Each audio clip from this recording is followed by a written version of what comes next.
আপনার দোয়া কবুল হবে না কে বলেছে? আল্লাহ ওয়াদা করছেন উদউনি, তোমরা আমার কাছে দোয়া করো, আস্তাজিব লাকুম, আমি দোয়া কবুল করব। আর ইবলিস আপনাকে বলছে না না, তুমি গুনাহগার মানুষ, নামাজের ঠিক নাই, রোজার ঠিক নাই, তোমার দোয়া আল্লাহ কবুল করবে? এই জন্য আমাদের দ্বারা দোয়া করা হয় না। ভাইরা আমার, ইবলিসি আমরা শুনবো না।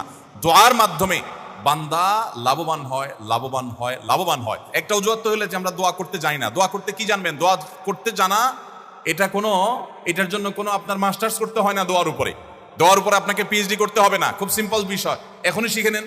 দোয়ার জন্য আদব হলো যে আপনি আল্লাহর কাছে দোয়া করতে গিয়ে প্রথমে আল্লাহর প্রশংসা করবেন। আল্লাহ, আপনার অনেক নিয়ামত আমি ভোগ করছি, আপনি আমাকে অনেক নিয়ামত দিয়েছেন।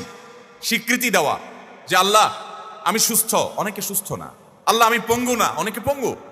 আল্লাহ আমাকে আপনি কত কিছু দিয়েছেন যেটা অনেককে দেন নাই। আমার চোখ দুটো ভালো, আমার অনেক নিয়ামত আমি আপনার ভোগ করছি। আল্লাহ, আমি আপনার নিয়ামতের শুকরিয়া আদায় করছি, স্বীকৃতি দিচ্ছি, কৃতজ্ঞতা আদায় করছি। হে আল্লাহ, আপনার রাসূলের প্রতি আপনি রহমত নাজিল করেন।